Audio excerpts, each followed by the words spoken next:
We could all argue what lessons we should or should not have learned from Vietnam.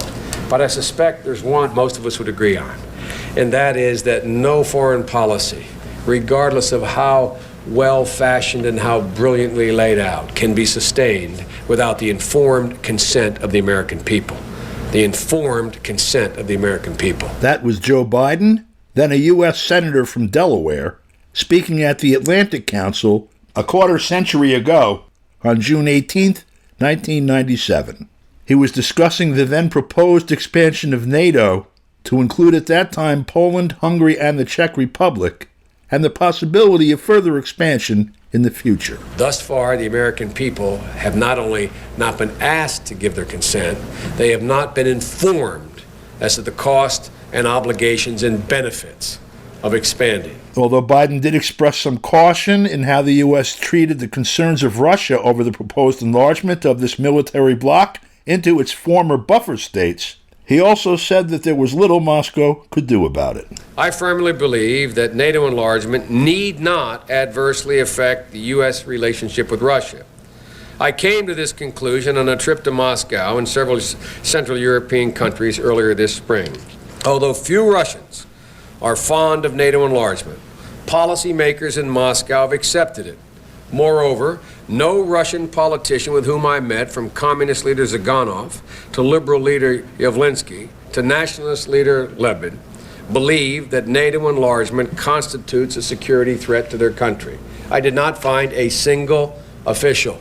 I had one interesting conversation with Ziganov, which was repeated with Lebed. They talked about they don't want this NATO expansion, they know it's not in their security interests, and said, well, and if you do that, we may have to look to China.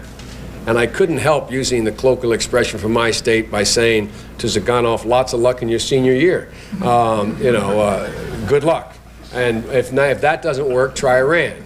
I'm serious. I said that to them, and these were, and they know, I knew, they knew, everybody knows that is not an option. Fast forward 25 years to the present, NATO was enlarged right up to Russia's border, and following the Obama administration's so-called pivot to Asia, U.S. forces were also placed right up to China's border as well. Ironically, the answer to Biden's rhetorical question comes during his own term in the White House, as war rages with Russia over the NATO expansion, and U.S. policy towards Moscow and Beijing and Iran has, in fact, helped to catalyze exactly the kind of alliance that Senator Biden had scoffed at in his younger days. This past weekend, it was announced in official media that a Russian warship armed with new generation hypersonic cruise missiles will participate in joint exercises with the navies of China and South Africa next month. The Russian news agency TASS reported Monday that the drills will run from February 17th to 27th near the South African ports of Durban and Richards Bay. The announcement said, quote, Admiral Gershkov will go to the logistics support point in Syria's Tartus and then take part in joint naval exercises with the Chinese and South African navies, closed quote. The South African National Defense Force said last week that the drills aim to, quote, strengthen the already flourishing relations between South Africa, Russia, and China, closed quote. Arms deals between Russia, China, and Iran have been announced over the past weeks that involve Iranian drones, Russian fighter jets, and Chinese armaments. For more on all of that, we go to Moscow to speak with analyst Mark Sleboda, a lecturer at Moscow State University on international relations. Mark, help us make some sense out of all of this. A couple of data points. Over the weekend, the last few days, we've had some events that kind of, go below the radar of the headline news, but I think are important in looking at the geopolitical course of the world.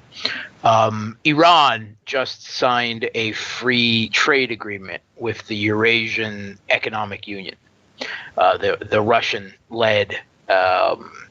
It's intended to be an equivalent of in economic terms, like the European Union. But right. The European Union started out in economic terms too, and they said it's only ever going to be economic terms, and so forth and so on. And now we know that it's political even more than it is economic, and they would like to make it more military than it is as well. So these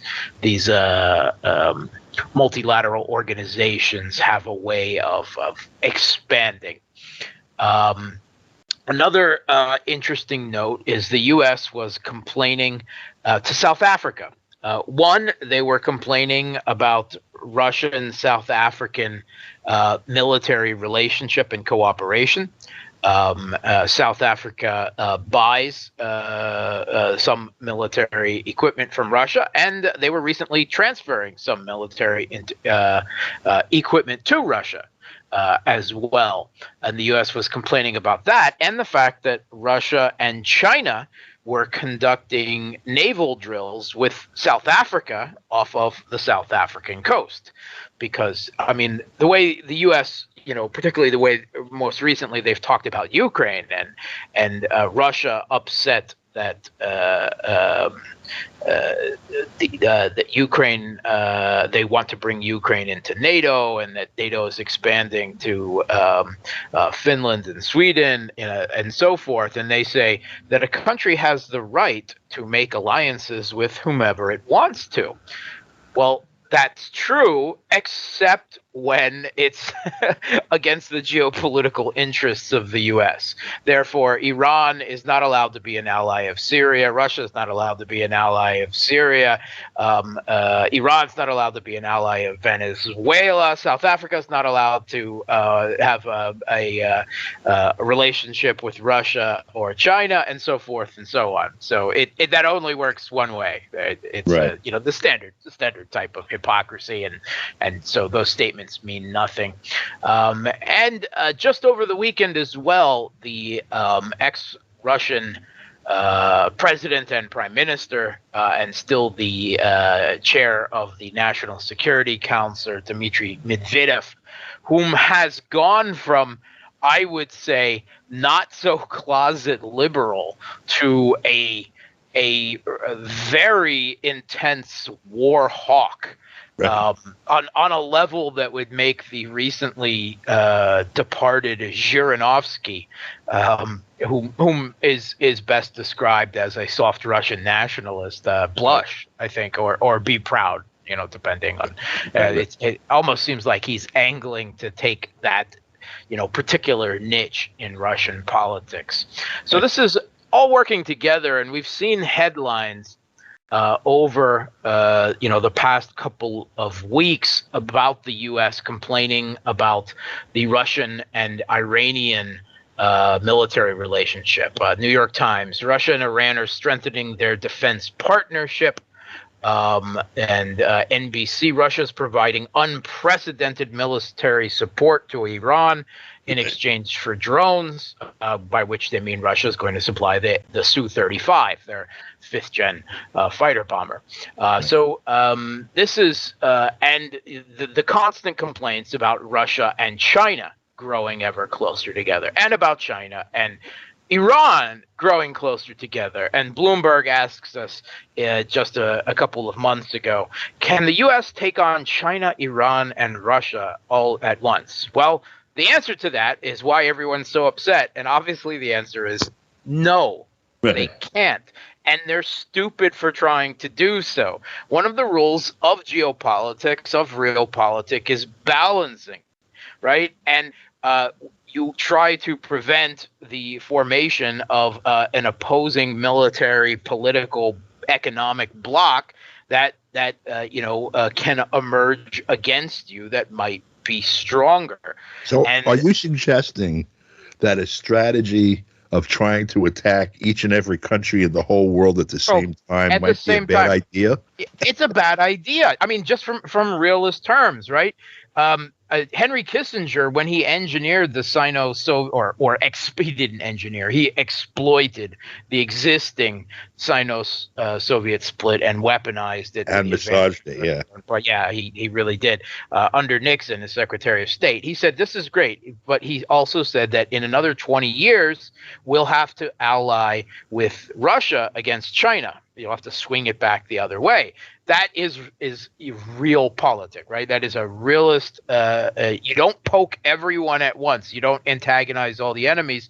You divide and conquer, right? I mean, that's a maxim of geopolitics. But the U.S., in their hubris of exceptionalism, the supremacist ideology that is pervasive through the U.S. and increasingly the European elite as well, it doesn't allow them to make any compromises because they really believe that the U.S. and Europe, particularly the U.S., the Europeans think the same thing the other way around, is morally and systemically superior to everyone else, and they should not and cannot ever compromise their hegemonic status. And they are affronted at the idea that their hegemony, the U.S.-led Western hegemony, is fading.